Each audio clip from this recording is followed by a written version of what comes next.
The guideline was to come up with a playful story with a sort of film script.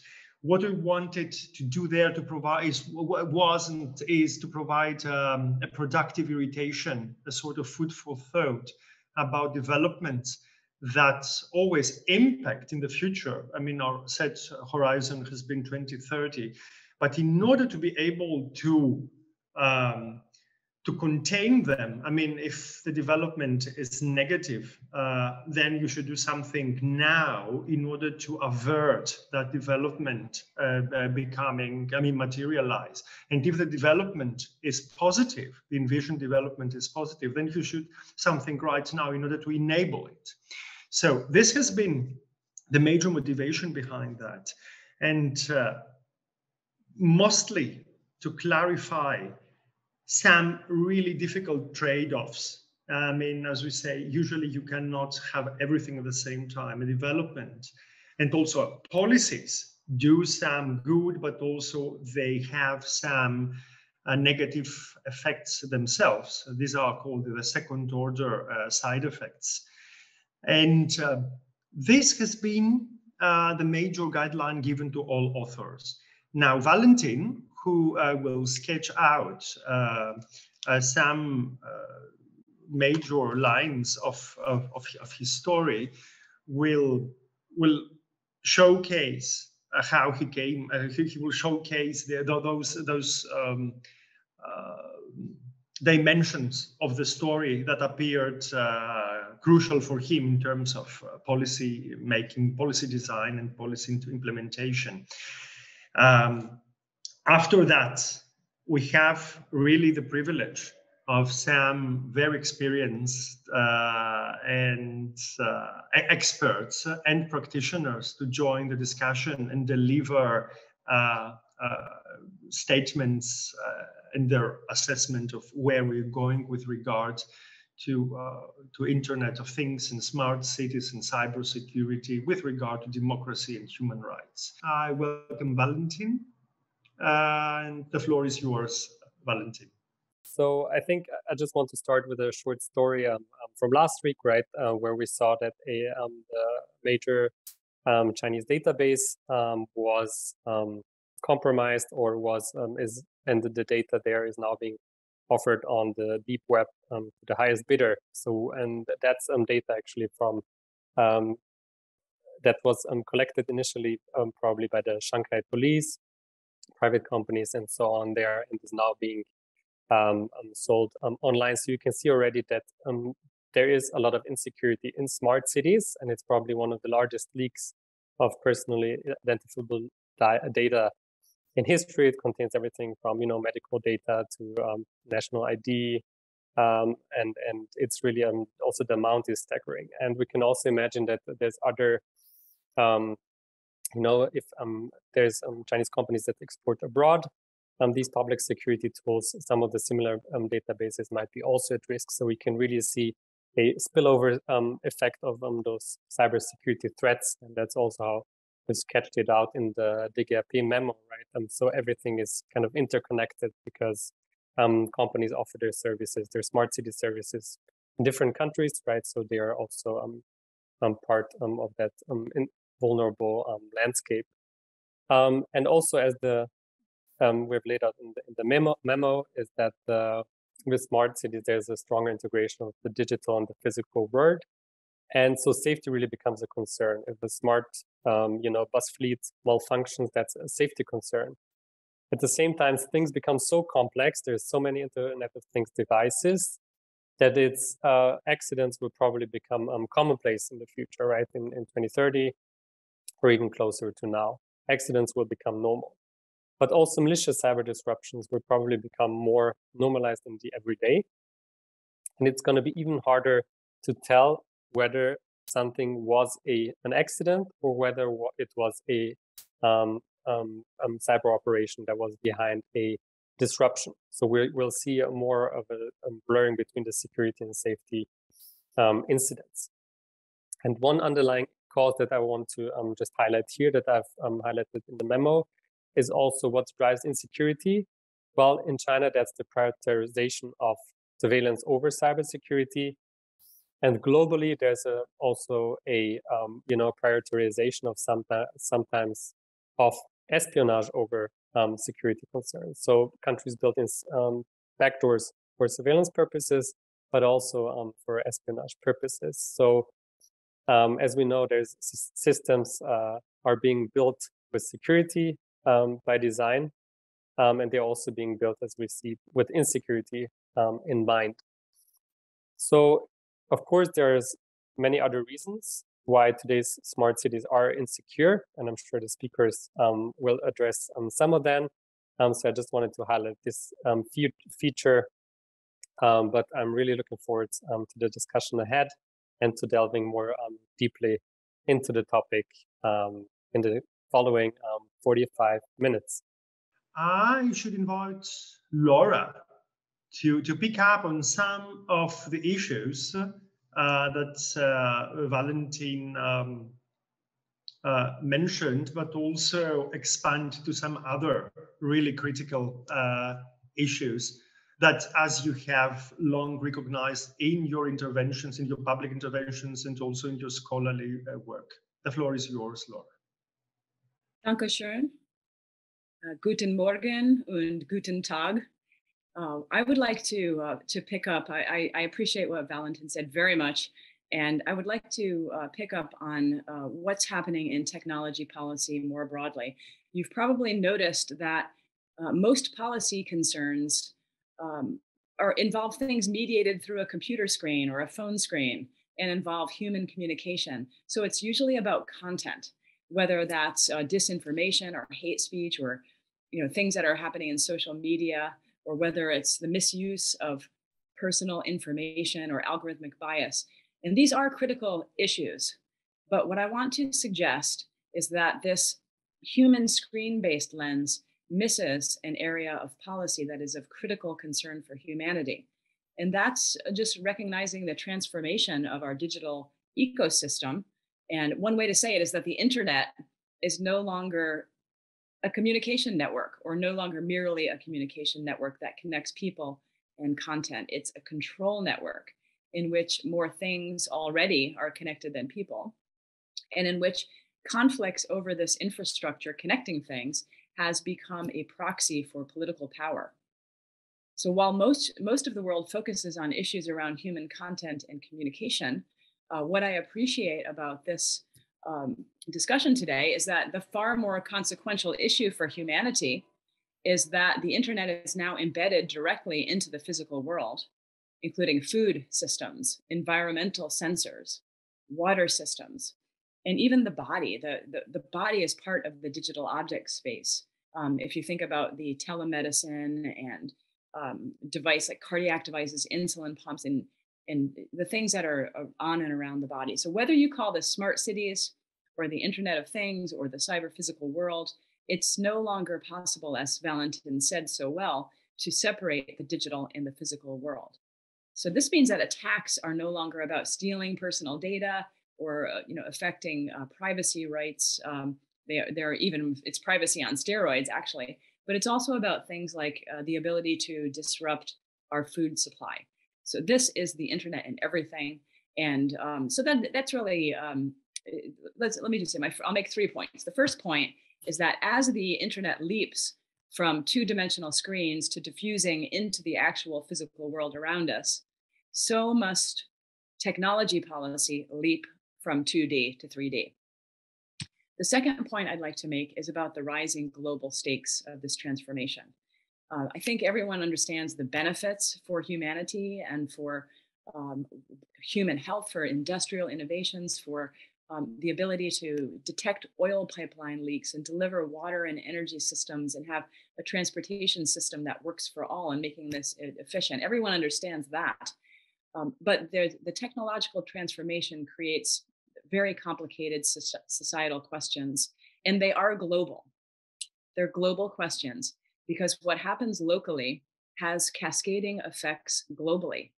Technology crosses borders in a way that has no correspondence with sovereign borders. So a routing system, for example, around some part of the cyber physical infrastructure can can cascade around the globe. So this is an important policy implication. And privacy is very complicated. How do you do consumer consent with no screens? It's massive data collection. It provides for more government surveillance. But how do you do consent with objects that may not have a natural relationship with people? It has to move privacy from an individual model to a collective action problem. So the final point I'd like to make is just saying that cybersecurity is the great human rights issue of our time. When you think about the privacy and the security and other issues that come along with that. And if I can just end with a reminder that this isn't just about human safety and national security. How do smart cities affect disinformation and democracy? Well, they do profoundly. And this is discussed much less. And I'll just say provocatively that the next wave of election interference could come through this Internet of Things rather than via hacking of voter rolls or emails of political figures or through election systems. So that's why cybersecurity around this area really is a society-wide priority and the great human rights issue of our time. Thank you very much for listening. Thanks very much, Laura, for that really powerful framing that you did to the issue, because those impacts that you have sketched out are exactly in that forward-looking sense, not visible right now, but this is exactly what should guide our action here and now. They're not very clearly out there yet, but this is exactly where we need to focus our activities right now. I think that Geoff, out of his practical experience as a policy maker, could really continue and elaborate and enrich that perspective, and also with respect to the trends where we have been and where we stand now and where we're going. So Geoff, the floor is yours. So thank you so much for having me today. Welcome everybody, and hello. I just want to quickly reflect a little bit on a point, Georgios, that you brought out very early on, which is this notion of strategic surprise. Well, I've been sort of talking about and thinking about, and certainly in my work in New York City, worked towards mitigating surprise. We always think about how do we prevent everything? Well, we can't. We'll be surprised, but what are we building? Are we building capabilities? Are we building plans that when we are surprised, we can mitigate the impact? And in New York City, it was really all about the potential operational impact to city services, thus the real-time impact to New Yorkers themselves and the businesses that they run and the visitors that the city hosts and the ecosystem of New York City itself. So it was all about mitigating surprise. I've got really 3 points to talk about: the bad news, the good news, and maybe a reality check. And I'll try and tie those points to things I learned working on behalf of New Yorkers. So the first, when we think about Valentin's article about the future, 2030, smart cities, risks and opportunities, the bad news is I firmly believe that the adoption of innovation by consumers, us, it's going to outpace the ability of many municipal governments to adopt policies, pass legislation, and govern this intersection of technology and public spaces that we just heard Laura talk about. And that is really the first step, creating the legislation, the policies, and constructing a reliable, resilient, and interoperable, operably reliant infrastructure. Just think about it, when it comes down to it, 2 quick examples. We're putting in our homes, I'm sitting here in my home today, we're putting in our homes devices to help us keep our homes safe, alarms and cameras. We're putting on ourselves, I don't have it on me right now, it's charging next to me actually. We're putting devices, wearables on ourselves, and we expect an outcome out of these things. We expect an outcome that they will alert if there's a danger. It could be a danger to our home, it could be a danger to our health. But where does it tie into? We've been taught, at least in the United States, there's a number we call 911 when there's an emergency. But our expectation, because we're buying these products that are built by manufacturers, is that these products will tie into those government and municipal emergency services. And sometimes those expectations are outpacing the interoperability of the government service being provided with the capability that we're buying off the shelf. So I think that's the bad news, is to the most part, we want to buy things and consume things and get dividends a little bit faster than oftentimes municipal governments are prepared to make the connection, but they're working on it. That moves me on to the good news. The good news is, whether due to the national level mandates across the world or an appreciation of liability itself, product manufacturers are seemingly more aware of needing to be safe by design, and major technology platforms are developing like the type of digital infrastructure that these offerings need. This does mean that the innovation that us, the consumers, want to adopt may actually be more reliable and safer in the medium to longer term.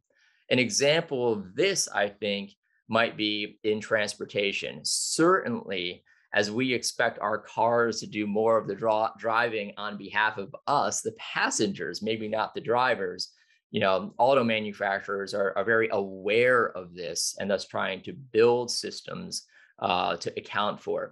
And the systems that they're trying to build are taking into account a need to be interoperable in sort of the transportation safety mechanisms that governments provide. So I think there is some good news, in this interplay between manufacturer and control, i.e. government body control. There seems to be, a hope of greater connectivity. This next point I want to make is a bit of a reality check, and it's directly from my experience building the umbrella cybersecurity program for the city of New York. The reality check really is that many scenarios that envision an impact from threats because of smart city deployment can also take into account, that there are well-proven emergency and crisis management coordination capabilities from municipal emergency management offices. Like, for a citizen, just as an example, if the traffic lights go down or are degraded due to a technology operational failure or because of a cyber threat, it's at some point at the moment of impact, it may be immaterial, because what matters to a citizen is that there are contingency operations in that municipal government that can deploy to manage traffic. What do I mean by that? When the lights go down in New York City because of a summer power outage, and that happens in the city, the police department goes out into the streets to manage traffic. The emergency management department of New York City coordinates this activity. The government gets in touch with the energy provider to understand what types of things need to be brought into bear to manage. Now, unfortunately, that management can only last a period of time, but it's there. And so what that teaches us is kind of this concept of testing all source planning, all source capabilities. Because oftentimes when we look at mitigating surprise, if we're looking specifically through a technology operational or a cybersecurity and safety lens, truly we can only manage that or mitigate that surprise using corresponding cybersecurity or technology capabilities. But in governments, in conjunction with private sector, when you look across the range of crisis management capabilities, you start to be able to more fully manage that impact. That's sort of what happens today. Now, with that said, I might say, if you look, at the 2030 scenario right now, in order to truly manage that in an aggregate, there has to be a higher consolidation of the complication that we're bringing to bear in our smart cities sort of envisioning. We are building exceptionally complicated systems. It goes back to my first point, the bad news. These systems, for the time being, for the near term, will likely far outpace our understanding in a consolidated approach of how to manage them. The very last thing I'd like to close with, it brings it back to one of the points that Laura closed with as well. At least in New York City, as we built offerings for New Yorkers themselves, we highly took into account building them on the principles of the people that we represented. So, the values of that are common, that are trumpeted, that are important to New Yorkers, are the values that we wanted to build systems off of. And I think a lot of times we need to take that.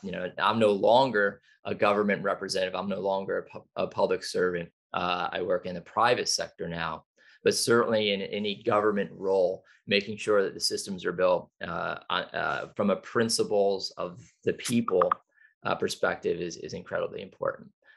So thank you for allowing me to make some comments. Look forward to the questions and hearing from the other participants. Thanks so much, dear Geoff, for that really forceful combination of the technological and technocratic dimension with the policy and the political dimensions.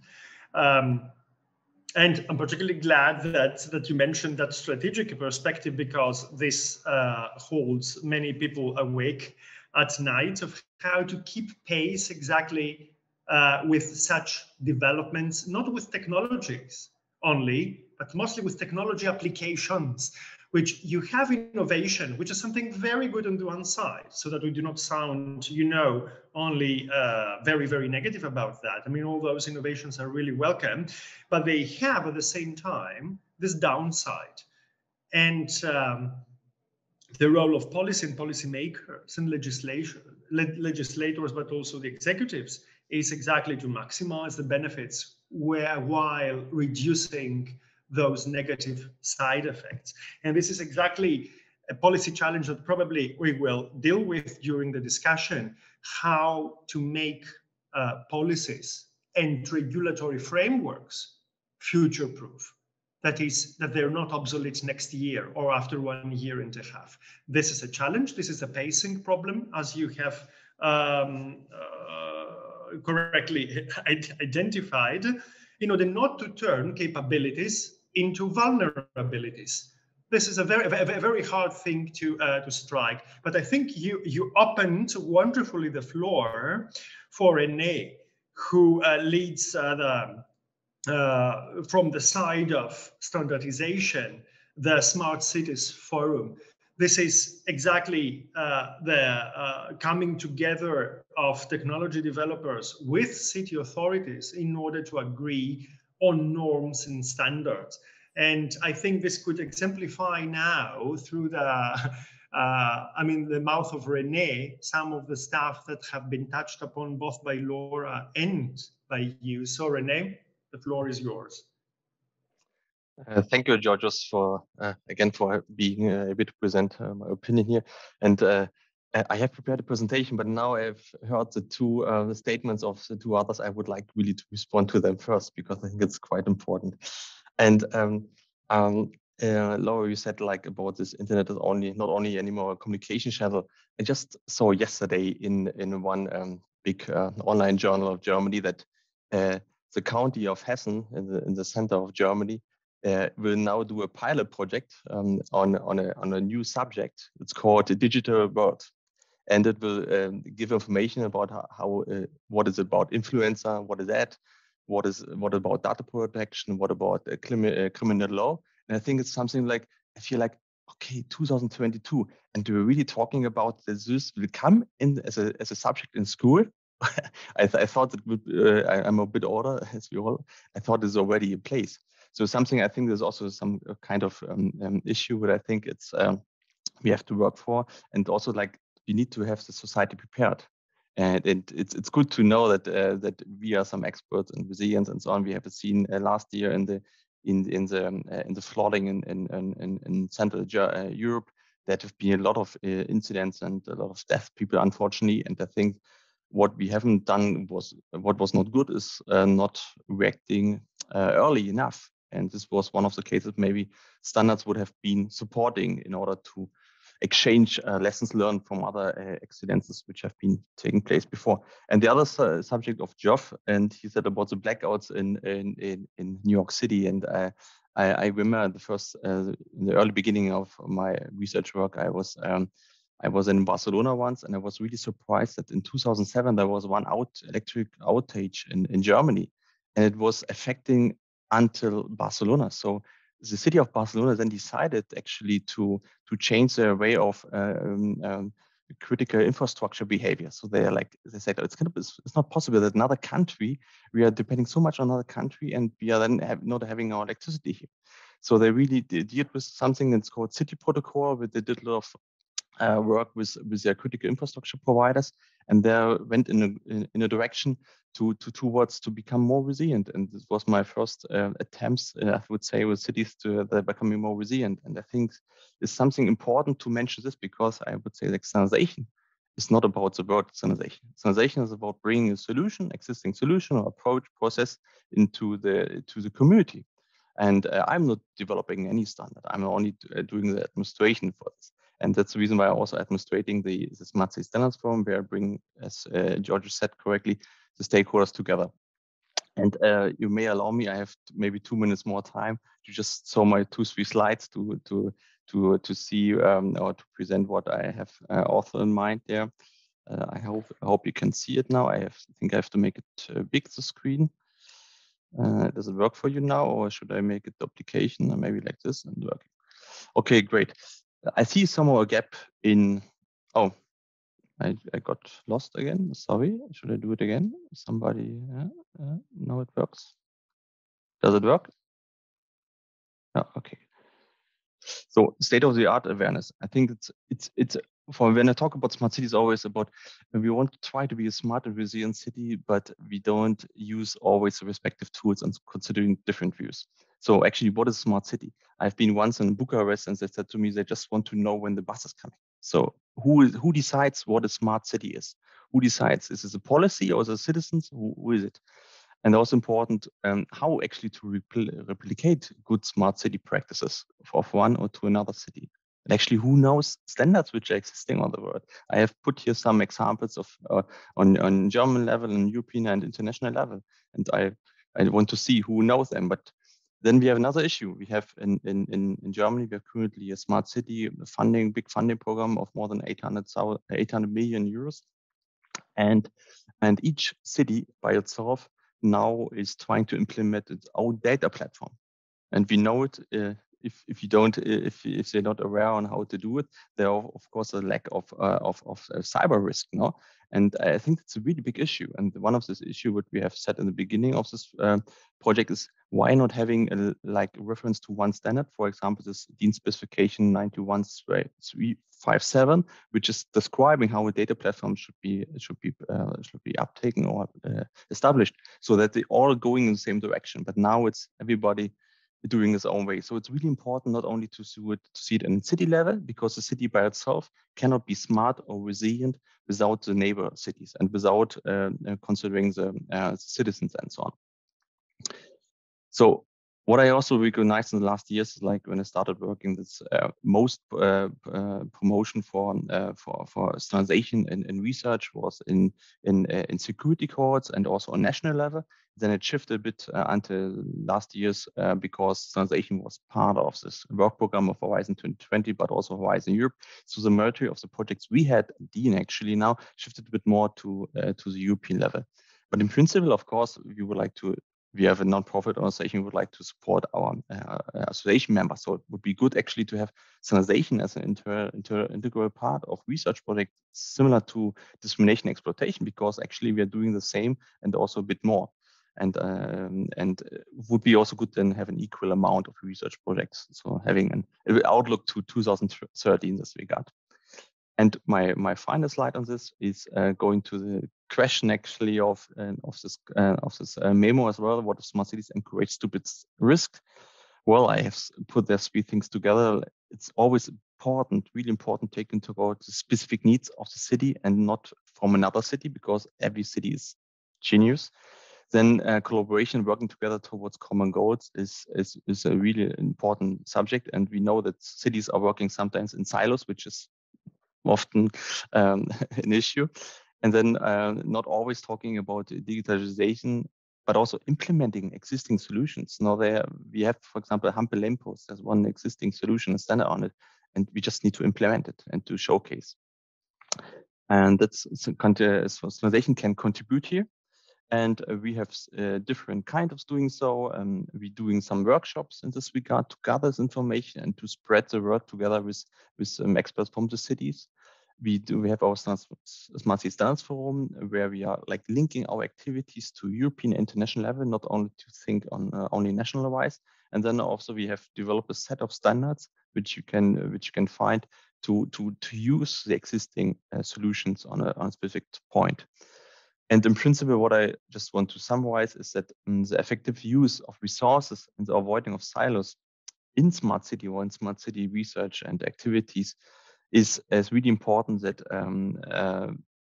if you apply standards and you don't start from the scratch again, that you also enhance comparability and interoperability. And I think that's really important, because we know that research is quite extensive and also like costly subject. And I have recognized that I also participated in some research projects where I didn't see any outcome which was, for me as a citizen, like something feasible. Was like, I want to have something touchable afterwards, which you can use afterwards.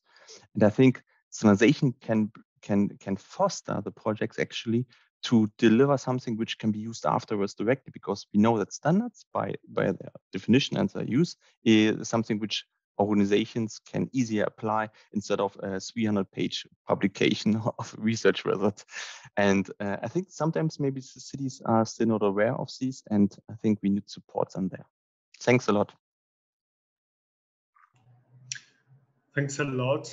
Also from my side, dear René, for showcasing how a form of soft regulation can work.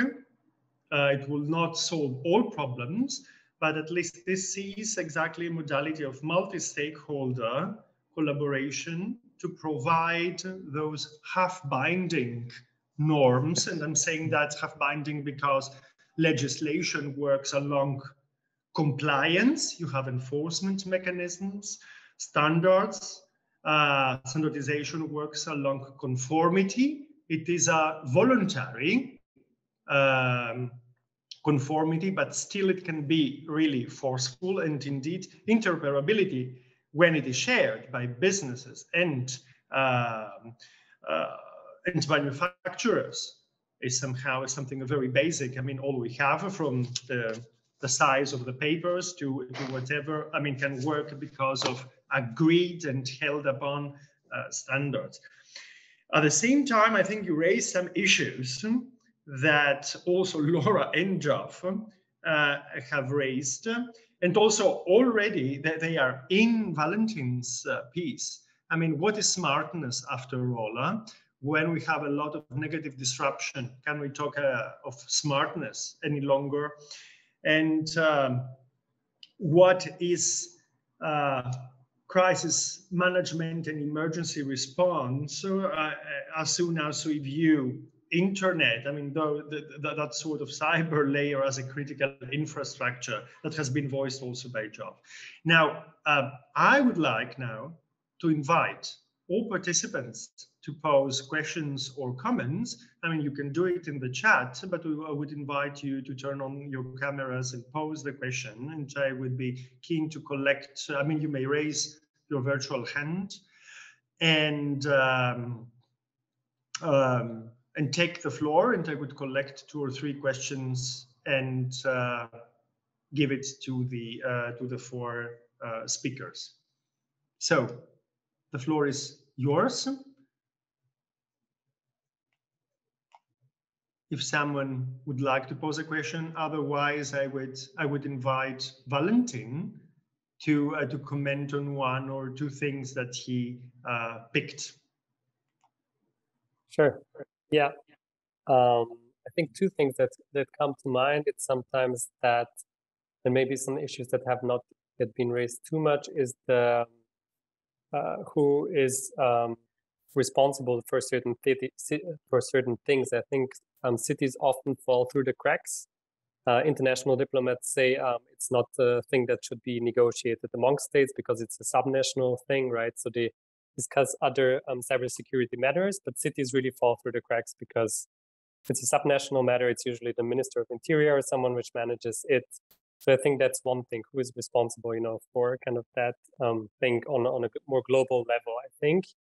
And the second thing is also the voluntary basis of cybersecurity and smart city standards are voluntary, but also the for instance, what supplier you get.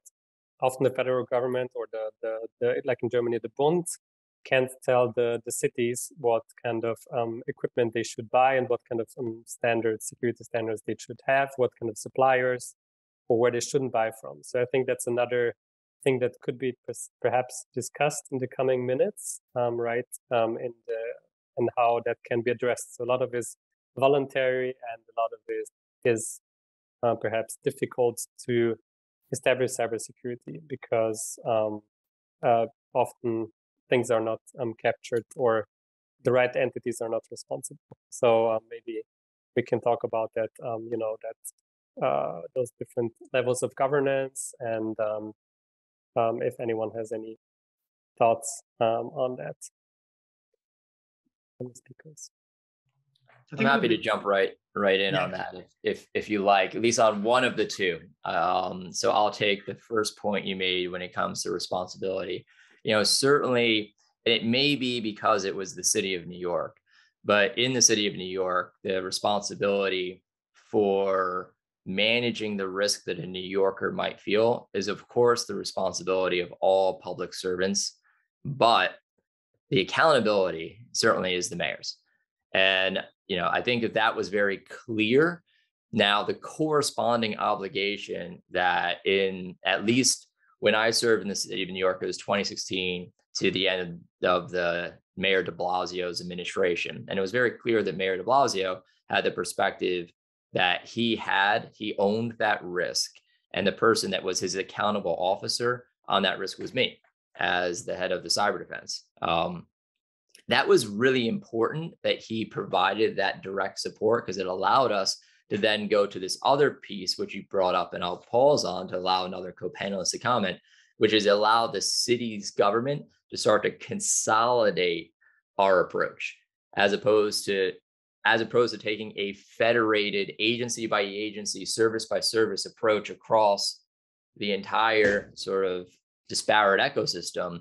With that authority from the mayor, allowed my organization to start to consolidate the technology and cyber risk that would then be managed from there. So that was kind of the governance model within that city. But it might have been unique because it was New York. So I'll pause there and let perhaps one of my panelists answer your second question or go from there. I will add something to that. And I would enter my intervention through the statement that smart city governance is an oxymoron, because it's not about governments. It's not just about governments. Most of the infrastructure and the products are, developed or owned and operated by the private sector. So it has to be, I guess I would add that it's a multi-stakeholder problem that requires multi-stakeholder solutions. Now, some of that involves, one thing about some of these devices is that they are very insecure, and government procurement policies and criteria for what they use is very important. But it's also on the private sector to provide things like device upgradability, privacy and security by design, having life cycle management of things with sensors in them. That's really the basis of all security that we've had in the digital world, is upgrading your software.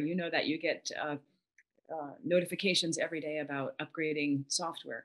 That has to be the case with these cyber physical devices as well. And then, just mandating things like transparency and disclosure about everything from data breaches to vulnerability discoveries to there are many, many things that either fall upon the private sector or can be encouraged through liability clarification or procurement policies or regulatory structures that target the private sector. And then I would also say that corporate governance, the users of these technologies, whether it's energy systems, transportation systems, that becomes very critical. And all of the companies that use technology now view themselves as technology companies. They all gather data. They all have products that are embedded with these cyber physical objects. And I wanted to pick up on one other multi-stakeholder area that Valentin hinted at in his piece, and I think it's really important to emphasize. And that's that, and I'm going to use my words and let Valentin tell me if I'm off base here. But I think there's an opportunity to move from cyber offense to cyber defense, because if one really acknowledges that the internet is moving into everything around us, including smart city infrastructures, and if one believes that this is incredibly important for the future of human rights and the functioning of government and the relationship between citizenry and the public, then it really should be a higher priority to secure that infrastructure than to build backdoors and weaknesses into that system in order to carry out other kinds of important public policy functions. So I think the needle needs to move a little bit from cyber offense to cyber defense and having very, very high security, especially on the encryption front. So thank you very much. I want to pick up on something that you said with regard to this by design. This has been also referred to by Geoff. And this is exactly why soft regulation could unfold there. Exactly, it's beneficial. Which is the state of play right now at international level, at ISO level, at International Standards Organization level, or at International Electrotechnical Committee level with regard of standards related to the Internet of Things and smart cities? Which is there progress there? I will pose the same question with regard to hard regulation and treaties, whether we have more progress in the dimension of hard regulation, but what is the state of play with regards to norms and standards? René? Yeah, thank you. It's somehow also the response which I also would like to give to the first comment of Geoff now about the responsible assignment, and also about Laura about the multi-stakeholder problem, because actually that's about standardization. As I said before, I don't develop the standards by myself. The standards are developed by experts, and the organizations who are going to the round, I would just call it roundtable, to specify a specific problem.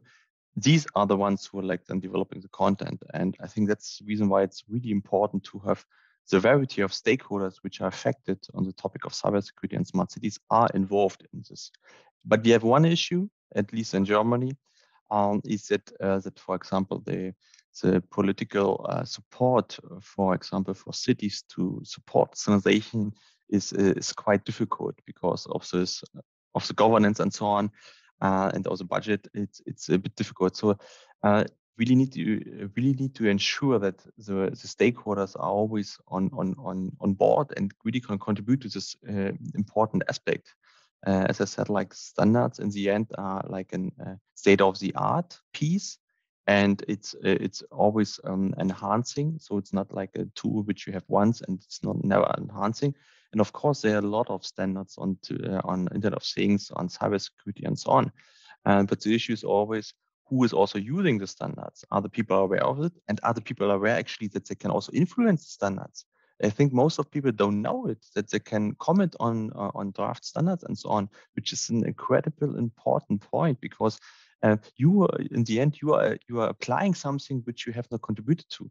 That's the reason why I really love my example on a recent research project where we had like more than 50 organizations included of a research project where we only had 12 research projects partners. So we had a lot of external participants in this process of developing the standard, which is then, of course, have a much bigger outreach and a commitment by the participants. And I think this multi-stakeholder problem can only be reached if you find somehow a moderator role which is somehow a bit neutral. And this is And at least now the standardization system is something which is, of course, neutral. And thanks. I can talk more, but I think we have not much time.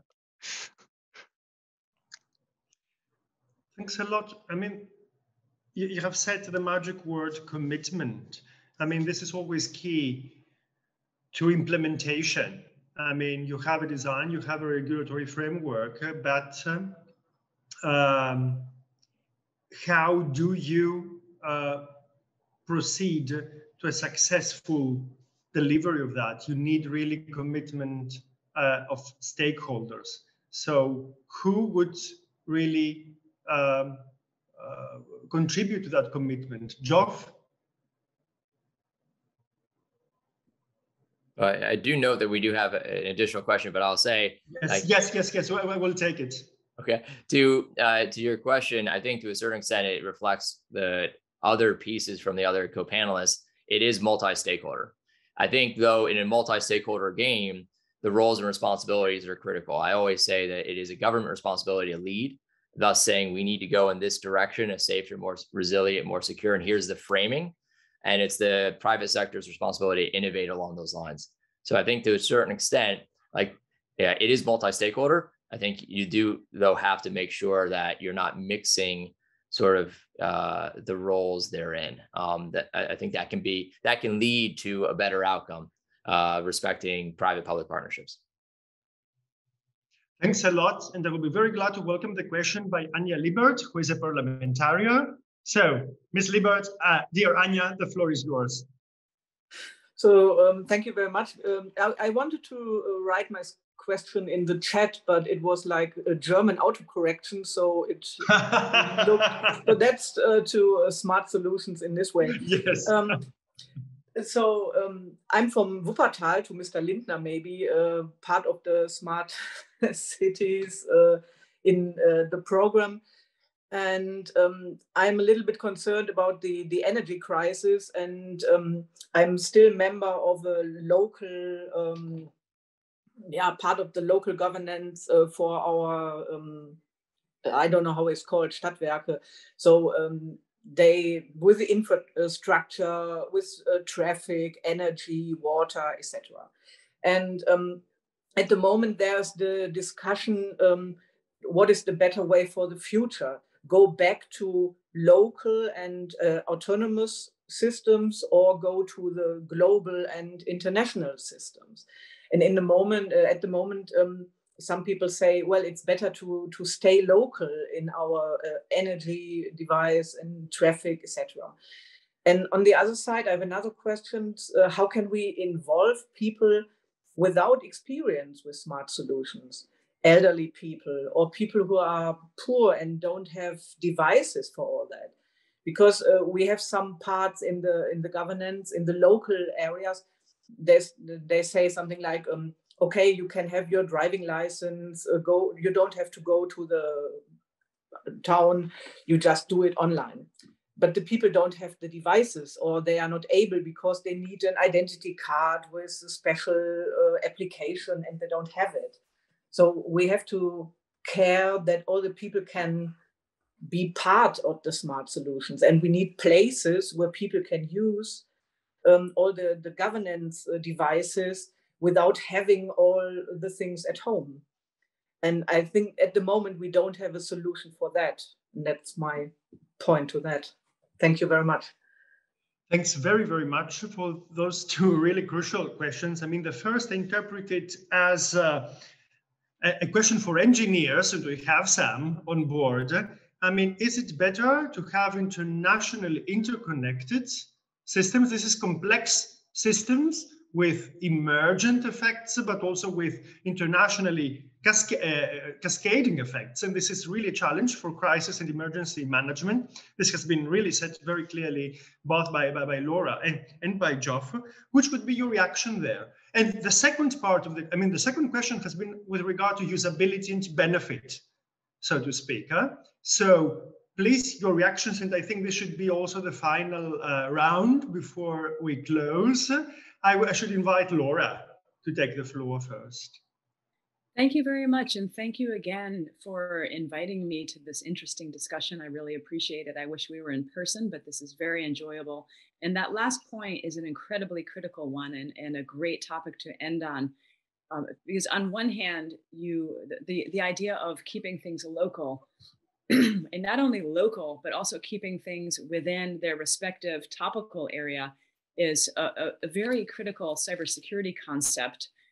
Because you don't want a nuclear reactor connected to a toaster, right? Like it's a good idea to have fragmentation, but it's also very difficult to implement that, because if you want to use products that are made by companies with secure policies, they're going to be making those products available all over the world, and it's very, very difficult to keep something local based on the design of the technology. It has to be it's very leaky. It can leak out, especially if it's the kind of smart city infrastructure that touches the public and where they might have their phone and see when is the bus coming, or what is my water level, or how much energy consumption do I have. It has to have some interoperability with the public facing internet as well. So the way to provide that fragmentation, that was the theme of the last question, is to put the overlay of cybersecurity that allows for that fragmentation and very strong authentication and access controls. So thank you very much for that. And thank you again for inviting me to join you. Thanks a lot, Laura. This seems to be the dark side of hyperconnectivity and also interoperability, indeed, so to speak. Geoff, what would you say on that? So to complement what Laura said, I think to a certain extent, the way I would put it is local implementation and local control with a high recognition that to manage the non-local, the national level, let alone the international risk, has to be done in aggregate. So the implementation, the control, as much localized as possible, but managing the aggregate risk of the cross-borderless connected systems has to happen together, without a doubt. And I think that complements, I hope, what Laura said. The other question that was asked, I think, is also incredibly important, and that's how to make sure that we are being as inclusive across all the stakeholders as possible, everyone who needs to connect to these systems. And I think there's two motivators there. One, encouraging more civil programs for apprentice level, straight out of school individuals to try to have a level of national service for a period of time, where that maybe that is one of the roles to bring into better sort of connectivity, more vulnerable or less familiar parts of the population. And then the product manufacturers themselves want people to adopt, so they have a bit of a financial motivation to also make sure there's a high connectivity to their user base. And these two mechanisms tied together may help reach the people who otherwise will be left out. An incredibly important point. So thank you for those questions. This has been a terrific conversation. Thanks very, very, very much for those comments, Geoff. René, would you add something? Yes, of course I would. I have a really big piece of paper, and it's so interesting, this discussion, so I would like to extend it for a couple of minutes at least, or hours. I think. Hours. Okay. I think I cannot stop, because I always feel not only like a researcher and being responsible for this topic of smart cities at DEAN, but also like a citizen, and I think that's something which is also really touchable. But like in response to the question of Wuppertal. I think it's about, as I said at the beginning, it's only locally you cannot think anymore, because you have the region. People are not working only in the city. They're living outside the city, but they're working in the city. So the communities are so like close to each other. So each community they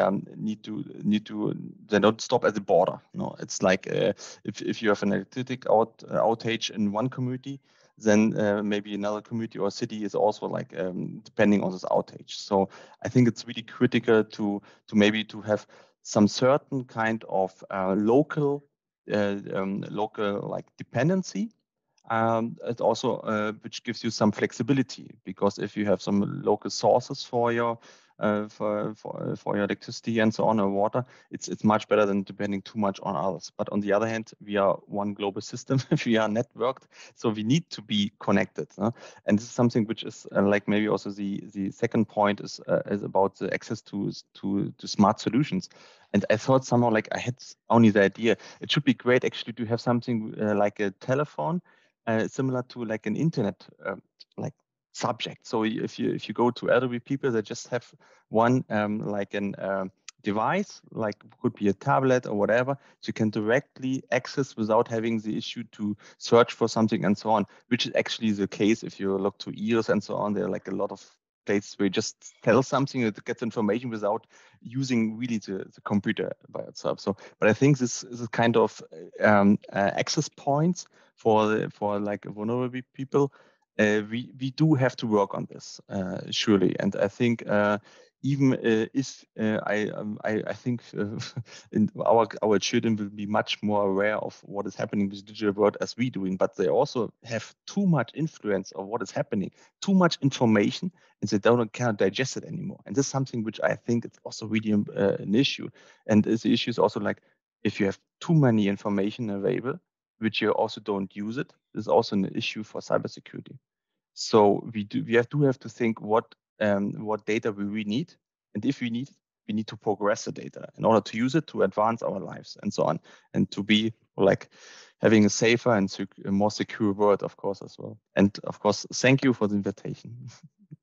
I mean, it has been our pleasure. I have the feeling that we have just started the discussion and we have to close. I think that has been the material for a very nice policy workshop. I mean, both the material that Valentin has presented in his really inspiring story, but also all the inputs and those very productive irritations that came from Laura, Geoff, and René this afternoon. And I think exactly like the what if has been conceived to be a teaser, this conversation this afternoon, I do hope that it has been perceived as a teaser, giving some cues and some ideas of what could and should be done. I would take the opportunity to thank each one of you, the participants and the speakers, for being with us. We have to close, but it would be great if you stay tuned on our website. More and more what ifs will appear, but also with regard to the cyber issues. I think it would be a pleasure to keep in contact and pursue it perhaps in a more targeted way in the near future.